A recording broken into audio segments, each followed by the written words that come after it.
நானே உமது பாதம் பணிவேன் என் நாவில் வந்துதிப்பாய் ஓம் கணபதி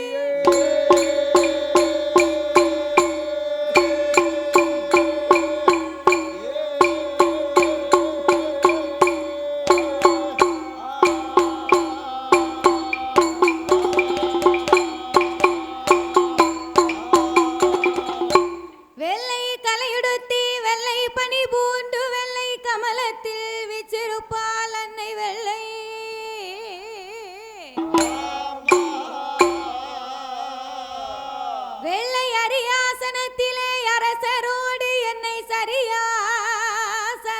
வைத்த எந்தாய்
முத்தாடை தந்து அடியாலை ஆட்கொள்வாய் முருகேசா என் மனத்துள் நின்று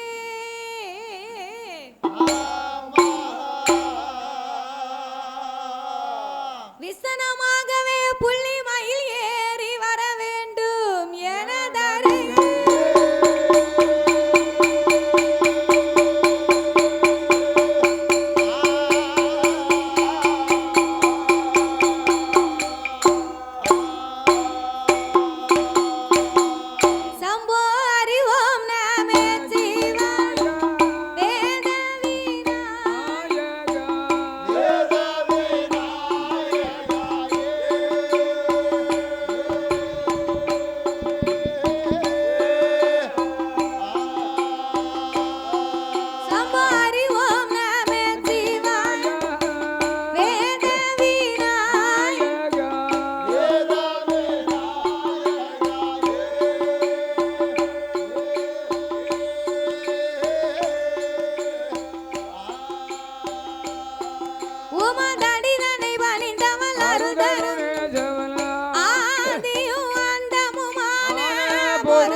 அப்பனே வேத மந்திர நீல சந்திர சேகரந்தா குமரையோ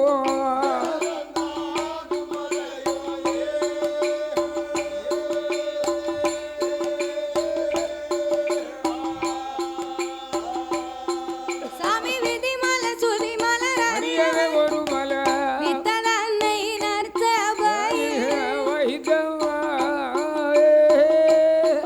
நாயகா விரும்பி நான் உனை தொழுதே அறிவேனவா.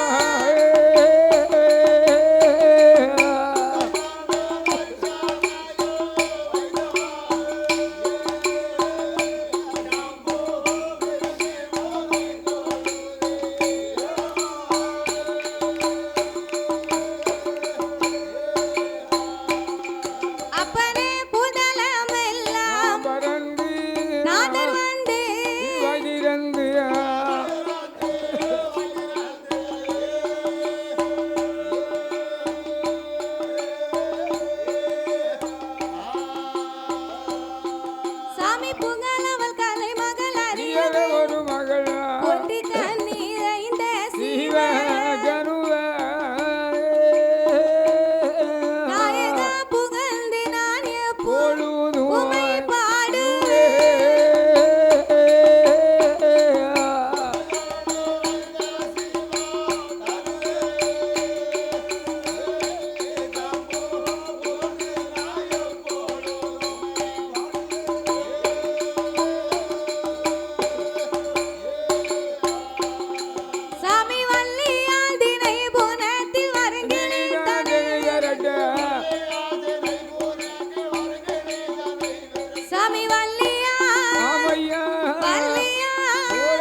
முட்டி நாவுன உணர்ந்து நாவு தடுமாடும் வேலை உலகில நாவு தடுமாறா ஆமல் என் நற்குரலும் அங்கிடா ஆமல் நெஞ்சதுவும் உணர்ந்திடா ஆமல் நினைவு தடுமாறிடா ஆமல் நெஞ்சிலையும் நாவிலை ஐயோ நின்று விளையாட வேண்டோ அம்மா இலக்கி மனமிட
முன்சால் பின்னால் வந்துட்டால் இல்லை பின்சால் முன்னால் வந்துட்டால் நாங்கள் 6 பிள்ளை 100 குரு நாங்கள் 6 பிள்ளை 100 குரு எங்களை ஆதரிக்க வேணுமே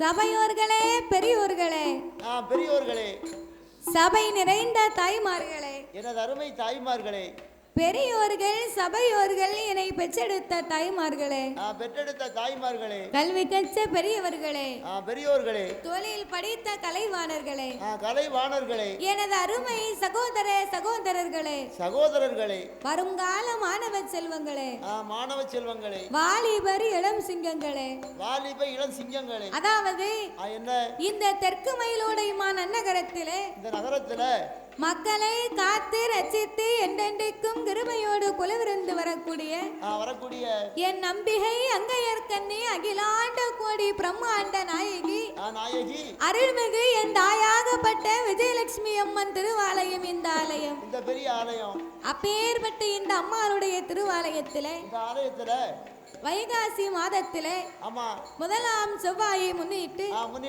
அம்மனுடைய ஆலயத்திலே கொடை விழா பெரும் விழாவாகவே நடந்து வருகின்றது சிறப்பா நடந்து வருகின்றது அப்பேற்பட்ட இந்த அம்மனுடைய திருவாலயத்திலே 4ஆம் வருடமாகவே நாமளை அன்போடு வரவழைத்த அனைத்து அன்பு உள்ளங்களுக்கும் நாங்கள் நன்றியை தெரிவித்துக் கொண்டு அதாவது தெற்கு மயிலோடை அப்படின்னா உடனே உடையாரண்ண ஞாபகம் தான் வரும்.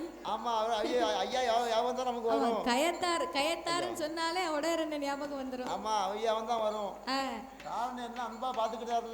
அவங்களுடைய குணம் அப்படி.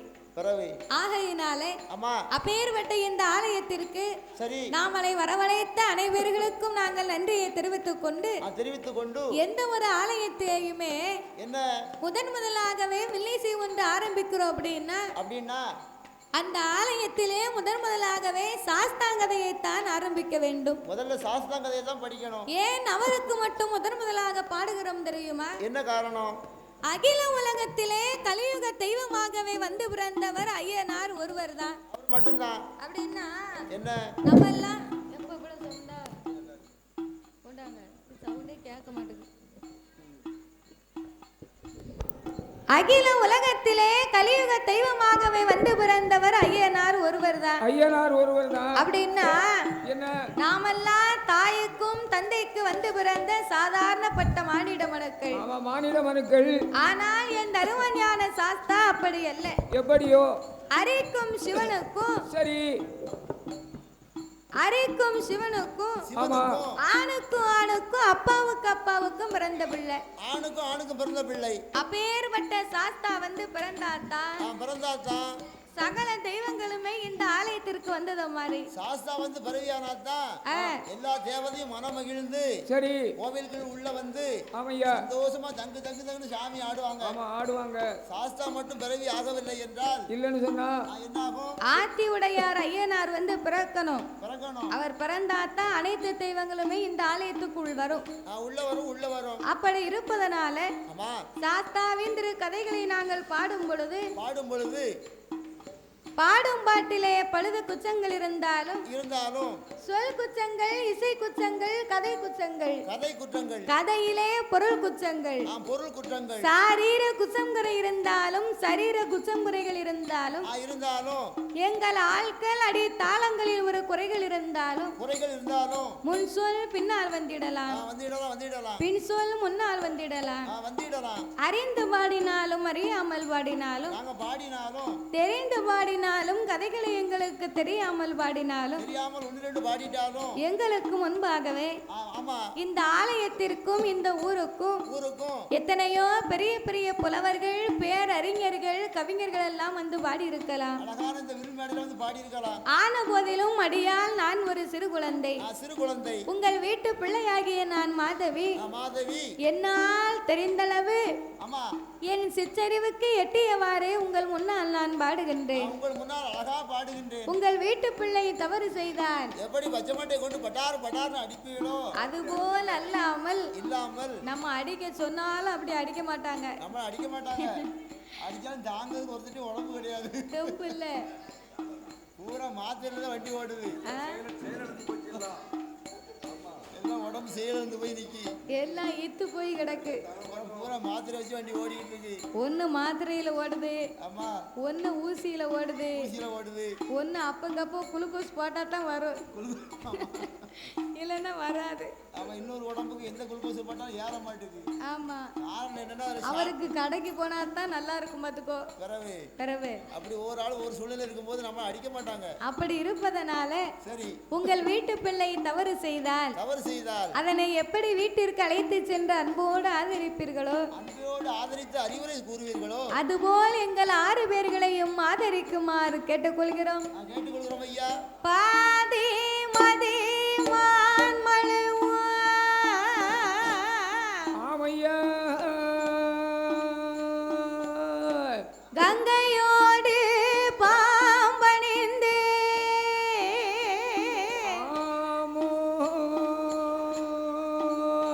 பார்வதியை மனம் புரிந்த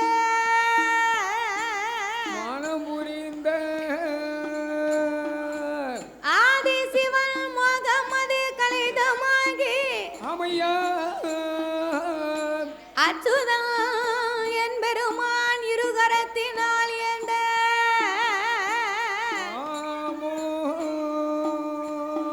சோதி மணி விளக்கு ஒளிர்வு போல் 5 மைந்தர்கள் தொழினில் பூநூல் இளங்க தோன்றி மேதினில் ஆமையா அரிக்கும் சிவனுக்கும் ஐயனுக்கும் ஐயனாக வந்து பிறந்த தருமன் ஞான சாஸ்தாங்கதையை பிரித்து சொல்லுவோமே.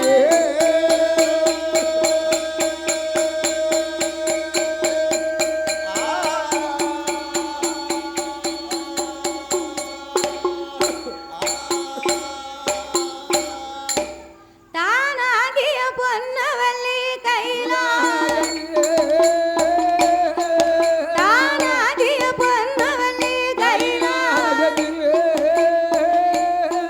அங்கே தற்கே சிவமானும் சாமி இந்திர லோகமெனும் பார்த்தேன். அங்கே இந்திரன் இந்திரனையும் கொலுவீர் சந்திர லோகமெனும் பார்த்தேன். அங்கே சந்திரன் சூரியனும் கொலுவீர் சத்திய லோகமெனும் பிரம்மலோகத்தில் அங்கே சதிர்முகன் சரஸ்வதியும் கொலுவீர் அங்கே வளரும் வைகுண்ட தலமாதி அங்கே வளரும் வைகுண்ட தலமாதி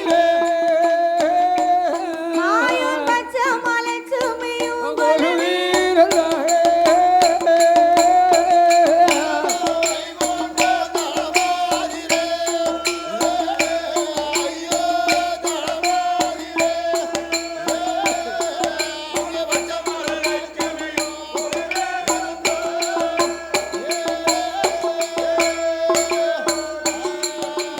முற்பத்து முறுக்கோடி தேவர்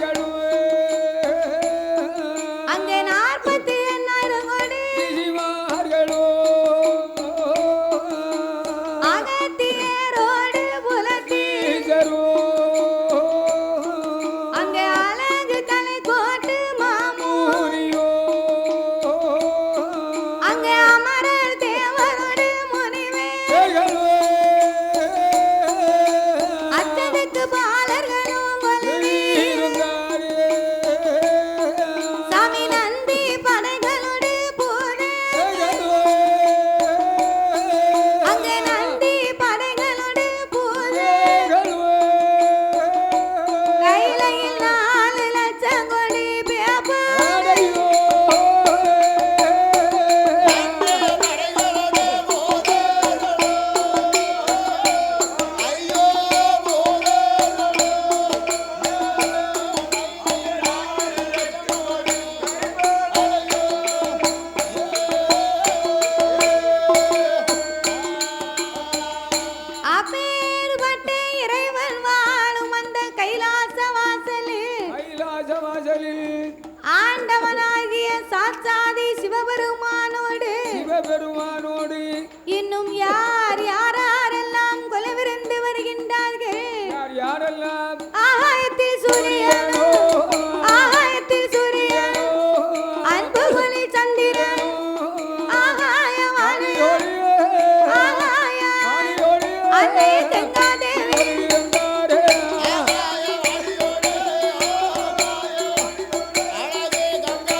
சிவபெருமான் யானை தோல் போர்வையும் புலித்தோல் ஆசனங்களோடு சக்தியோடு ஆண்டவன் கையிலே கொலுவிருந்து வருகின்றார். அப்படி கொலுவிருக்கும் இறைவனாகிய சிவபெருமான் 14 உலகத்தையும் இறைவன் படைத்து 224 புவனங்களையும் ஆண்டவன் படைத்தார். 7 சப்தா சாரங்களாகப்பட்ட கடல்களை படைத்து கல்லுக்குள் இருக்கும் தேரையவும் அதுக்கு அங்க சுத்தி வரணும். தாயார் கற்பையுக்குள் வாழும் சிசுவையும் குட்டைக்குள் உருவாகும் குஞ்சியவும் ஆண்டவன் படைத்து ஓர் அறிவு முதல் 6 அறிவு படைத்த நாமலை போன்ற மானிட மக்களை படைத்தார். அதிலே மரம் செடி கொடி பயிர் புல் பூண்டு இலை தாவரங்களோடு ஆடு மாடு கன்றுகாடைகள் அதனையும் படைத்து இதற்கெல்லாம் முக்கியமாகவே உலகத்தை படைத்தார். என்ன உலகம் எல்லாம் எப்படி காப்பி போட்டு தருவா? வீட்டுல காப்பி குடிக்க மாட்டேன். ரொம்ப பெசல போட்டு தருவாளோ? ஒண்ணும் தர மாட்டாங்க. குடிக்க மாட்டேன். காப்பி ஆவாத குடிக்க மாட்டேன். கடையில குடிப்பேன். இதற்கெல்லாம் முக்கியமாகவே ஆண்டவன் உலகத்தை படைத்தார். அது எந்த உலகம் அல்ல? அதலை சுதலை ஆதி பாதாள உலகம். அதலை சுதலை ஆதி பாதாள உலகம் என்றால் அப்படி என்றால் என்ன? அதலை என்றால் அது ஆகாய உலகம். சுதலை என்று சொன்னால் நாம் அனைவரும் வாழக்கூடிய இந்த மத்தியலோகம். ஆதி பாதாள உலகம் என்று சொன்னால் நாமளுக்கும் கீழே ஒரு உலகம் உள்ளது. நாளை காலையில ஒரு கடன் பாருங்க பிக்காசு வாங்கிட்டு வாங்க. சரி. பாதாள உலகத்தை தோண்டி பார்க்கணும். ரோட்டு வேலைக்கு போறீங்களோ? ஆமா, நாங்க 2 தோண்ட போறோம் நாளைக்கு. ரோட்டு வேலைக்கு. ஆமா, நமக்கு கீழே ஒரு உலகம் இருக்குன்னு சொல்றாங்க பாத்தீங்களா? ஆமா. சரி, நாளைக்கு தோண்டி பார்ப்போம். வேலை இல்லாத மனுஷன் போய் நீ வேலை இல்லாம இருக்க தோண்டி பாப்ப. அவர் எத்தனை அளப்பறையில இருக்காரு? அவர் என்ன அளப்பறை பாக்காரு? அவரை போய் நீ கூப்பிட்டுக்கிட்டு இருக்க. அவருக்கு என்ன அளப்பறை? அவருக்கு உங்க மச்சான கூப்பிடு. மச்சான் நான் நினைச்சிட்டாரு. அப்படியா? ஊருக்கு இளைஞன் யாரு பிள்ளையார் கோயில ஆண்டி. அப்படி இருப்பதனால சரி, அப்பேற்பட்ட ஆதி பாதாள உலகத்தில் அசுர அரக்கர் குலத்திலே வந்து பிறந்தவன் யார் ஆண்டு வருகின்றார்கள்? சாமி வல்லரக்கர் அச்சுதந்தார். வல்லரக்கர் அச்சுதந்தார். ஆதி பாதாள உலகம் எல்லாம் அவன் 16 வயதுக்குள்ளே பட்டமதை சூட்டுவாரா. செங்கோலை தான் பிடித்து சிம்மாசனம் தானம் வந்து வாசம் புகழ் சூடு உலகம் எல்லாம் உலகம் பரிசையோடு ஆண்டு வாரா. பரிசையோடு ஆண்டு வாரா.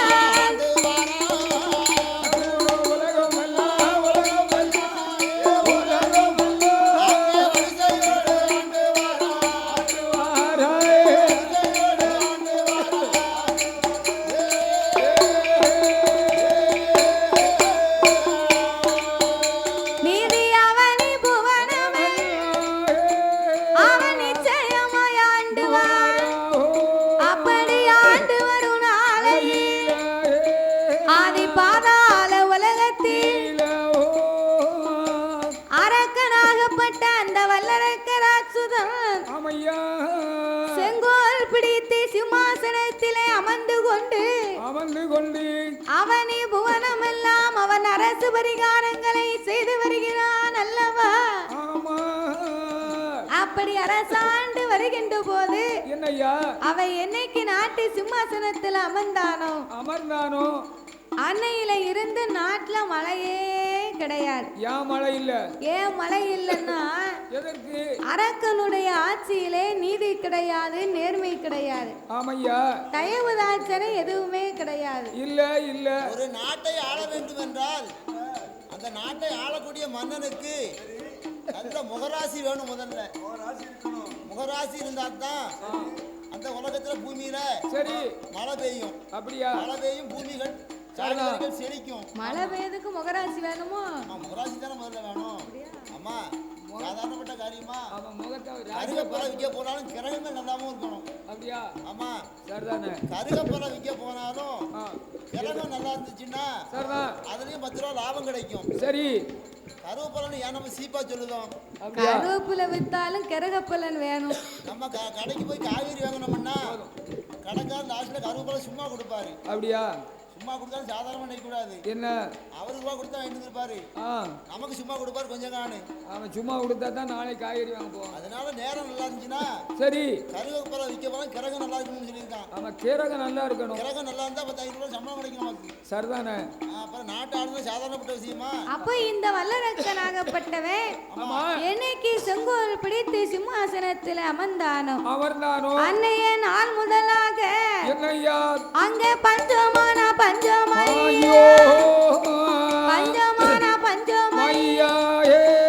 ஒரு பாரவிழ பஞ்சமா நாளை உருண்டவன் அங்கே நாயகனை தோற்றவன் ஆனாக்கு உருண்டவன் அரக்கனை தோற்றவன் மறக்க உருண்டவன் மன்னவனை தோற்றவன் தாலி வச்சும் விளைவி ஒரு தலையளவு வஞ்சமா பிள்ளையை விலை கொடுத்து தவிடு வாங்கி உண்டவன் ஆதி பாதாள உலகம் எல்லாம் பஞ்சங்கள் ஏற்பட்டது.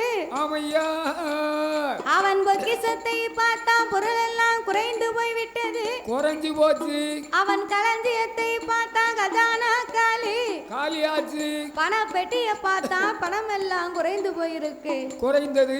பார்த்தான் வல்லரக்கன். என்ன செய்கிறான்? உடனே மந்திரியை வரவழைத்தான். அடே மந்திரி, என்ன பண்ணா? நான் இந்த நாட்டுக்கே ஒரு அரசன். ஆமா. அவனுக்கிட 56 தேசத்திற்கும் நான் ஒரு வல்லரக்கன். அப்படி இருக்கும் போது மக்கள் எனக்கு இதுவரைக்கும் பகுதி கொடுக்கவில்லை, என்னை பணிந்து நடக்கவில்லை, இருசால் கொடுக்கவில்லை, என்னை ஏன் என்றும் கேட்கவில்லை, இல்ல ஐயா கப்பம் கொடுக்கவில்லை, காணிக்கை செலுத்தவில்லை. அதனால 56 தேசத்துக்கும் சென்று நீ அடித்து வா பறை ஓசை. பார்த்தான் மந்திரி. என்ன செய்கிறார்? அவன் கொடுக்க சாப்பாடு, அவன் கொடுக்கிற இடம், அவன் கொடுக்கிற உடை. அப்ப அவன் சொன்னதானே நம்ம கேட்கணும். இவ்வளவு கொடுக்க மனுஷனுக்கு எப்படி? அப்ப உள்ளங்கையில உப்பிட்டவரை ஊழிய தலைமுறைக்கும் மறக்க கூடாது. நாமெல்லாம் உள்ளங்கையில உப்பு வச்சுட்டா தொட்டியில ஒன்று போட்டுருவேன். ஆமா. இப்படி இருக்க அதுதான் உனக்கு உடம்புல உணரே கிடையாது. அதாவது உப்பை கொண்டு போய் தொட்டியில போட்டா மாடு சாப்பிடும். மாடு சாப்பிட்டு மாடு உணரோட இருக்கு. ஆமா, அது உணரோடு இருக்கும்ல. அது உணரே கிடையாது. அதான் உப்பு சேர்க்க மாட்டோம்ல. அப்ப இந்த வல்லரக்கனாகப்பட்டவன் என்னையா செங்கோல் பிடித்து சிம்மாசனத்திலே அமர்ந்த நாள் முதலாக யாருமே பகுதி பணமே கொடுக்கல, பணிந்தும் நடக்கல. உடனே மந்திரியை அழைத்து பறை ஓசை அடிக்க சொல்ல ஆட்டுமென்று சம்மதித்தான். மந்திரி ஆணையை அலங்கரித்தான், அம்பாரியை தூக்கி வைத்தான். 56 தேசத்திற்கும் அடித்தான் பறை ஓசை.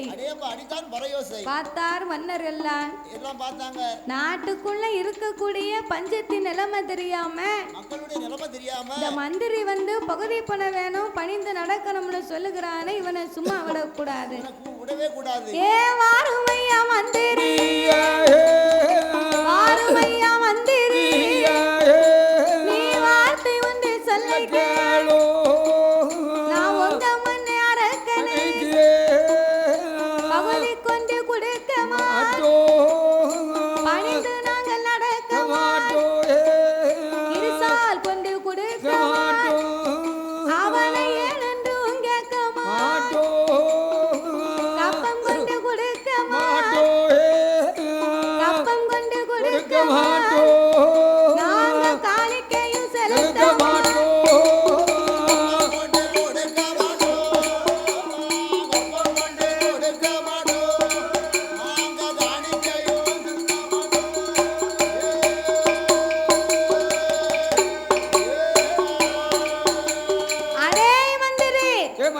உங்க மண்ண அரக்கனுக்கு நாங்கள் பகுதி கொடுக்க மாட்டோம், அழிந்து நடக்க மாட்டோம். இந்த அரக்கே வந்த நாளையில இருந்து என்ன நாட்டுல மழையும் இல்ல தண்ணியும் இல்ல. அதான கேட்டேன். இந்த அரக்கனுடைய அப்பா ஆமா ரிஷியமுகான் வந்த ஆண்டு காலத்துல என்னாச்சு? நாட்டுக்குள்ளே நீதி நேர்மை இருந்தது. ஆமா தயவுதாட்சணை இருந்தது. மாதம் மும்மாரி மழை பொழிதந்து வருடத்துக்கு 3 பூ விளைந்தது மந்திரி. ஆமா அரக்கன் வந்து என்னைக்கு கால் எடுத்து வச்சானோ, ஆமா சிம்மாசனத்தை வந்து என்னைக்கு அமர்ந்தானோ, சரிதானே, இவன் அமர்ந்த நாள் முதல்